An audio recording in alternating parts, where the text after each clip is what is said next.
Ngayon ho, mga kababayan, ito, senador din ho, mga bossing. Si Villar ho, nabanggit ni Senator Ping Lacson. Pero, si Mark Villar ha, tahimik lang ho yan. Senator Villar. Oh, yan. Villar, pangalan mo to, ha? Ikaw to, no? Si Senator Villar ho, napangalanan ni Ping Lacson. Pero, hiwalay na topic ho ito, mga kababayan. Malaki daw po ang maitutulong ni Senador Villar sa investigasyon daw po ng korupsyon ng 2016 hanggang 2022. Pero, tingin ko ho, mga bossing, ano lang to, bitag to, no? Bitag! O, yan. Tingin ko, bitag ho ito. Pakinggan ho muna natin bago tayo mag-reaction. Si Senator Villar could be a very good resource person, at the same time, member of the panel. No, he can share. Paano, sir? Kung isa siya doon. Di ba? Paano, sir? Kung kasama siya doon sa dapat investigahan. Kasi siya yung DPWH, di ba? Nasabi nga din, siya yung dating DPWH. Sabi ni Sir Archie Beroya, ex-PNP chief, si Senator Lacson, hindi naman siya tulad ni Tobats. At magaling hong investigador to. Baka mamaya pain lang. Uy, liga, resource person ka. No? Sali ka dito. Pero yung pala, at the end, siya na yung maituturo ng iba. Tahimik lang ho yan. Si Mark Villar, mga bossing, hanggang ngayon tahimik naman. Diba? Bumagsak na nga ho yung mga gawa nila. Ilan na yung bumagsak doon sa panahon nila, yung mga tulay. 2 na ho. Tahimik pa din ho, mga bossing. He's free to share his whatever he thinks or he knows about what happened from 2016 to 2022. Build! 120 daw po yung kanilang ipinagmamalaki na build. Pero ang natapos lang daw po is 14 minus 2, 2 bumagsak na tulay. Minus 1 pa yung Mount Kamuning, napakataas. Aray ko. Ilan na lang 11 na lang ang natitira doon sa build nila. At sinasabi ko sa loob, may mga nagsasabi si Villar daw, baka may mga nagsasabi, hindi ako sigurado dito, na yung, nasan ba yun? Hanapin ko nga yung video kasi nandito, lahat po ng mga ibinablog namin, mga kababayan, is nandito sa laptop ko.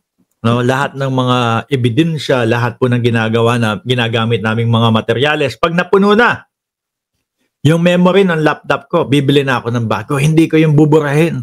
Bibili na ng bago, mga kababayan. Para nandiyan. Para pag pinatawag tayo sa Kongreso, sa Senado, bakit mo sinabi yan? Bakit mo tinapik yan at nireaksyonan mo yan kay Villar? Kasi po may nagsabi, yung mga negosyo daw po nila na kinabang nung panahon ng DPWH, si Mark Villar, dinadaan daw po yung mga kalsada. Meron tayong mga ipapakita, di ba? Na nire-reactionan natin yung mga ganun. Hindi tayo mismo ang nagsabi. Tuloy, Senator Ping. Sabihin ko lang sa inyo, yung kung sa nakita ko, very active ang bank accounts ng Diskaya Couple simula ng 2015, 2016, 20...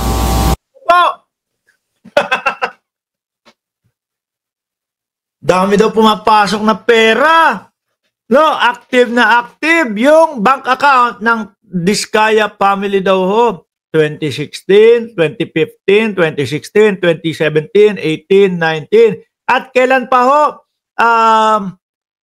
Ginoong Senador? Tapos naging active uling sobra 2025. Ayan, 2025. Di ba? Hindi natin iuhuli, hindi isasama yon.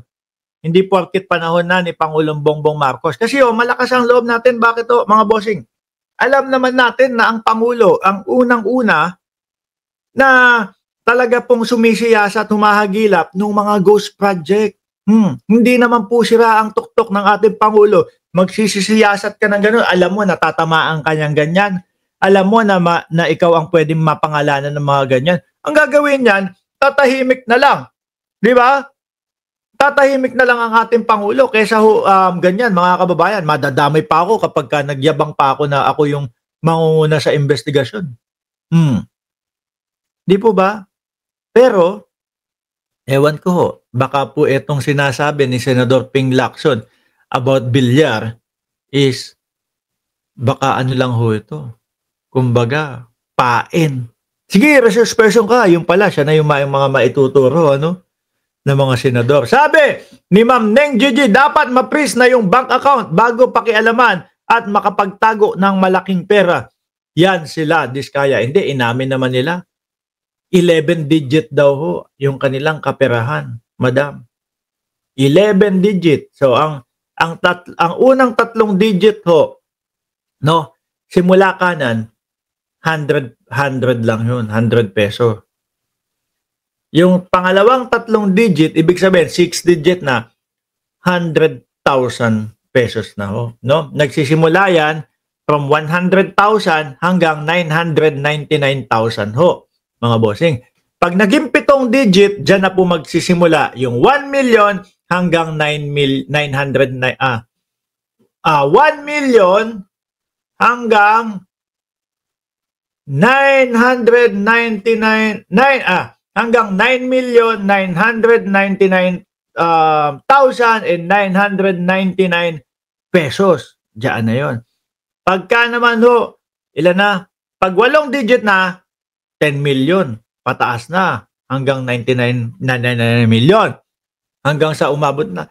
11 digit. Ibig sabihin, nagsisimula yung pera nila sa 10 million hanggang 99 billion, 999,999,000 and 999 pesos and 99 cents. Biruin mo. Dami nun, mga bossing. Di ba? Dami ho nun. Sabi ni Lacson dyan, konti na lang daw ang matitirang senador. Aray! Baka kaya ganito sila. Si Greco Belica, sigaw ng sigaw. Buwagin na daw yung Kongreso. Mukhang mauuna pa yata na buwagin ang Senado kapag ganito ang nangyari. Anyway, mga bossing, sabi, hindi dapat member ng panel si Villar kasi may involvement siya. Bumabaling-bing yan kasi gusto iligtas ang sarili. Sabi ni Ma'am Neng Gigi, dapat isunod na check flood control ng Davao para makulong na yung anak ni Digong. Anyway, mga boss Chipamo, sir, ako'y magpapaalam na ho. Maraming salamat sa inyo. Huwag niyo pong kalimutan na mag-like, mag-subscribe, mag-share dito sa ating Facebook, sa ating YouTube at yung Facebook page natin. Hagilapin niyo lang po yung Mark Ramos Facebook page, mga bossing. Maraming salamat and God bless po sa ating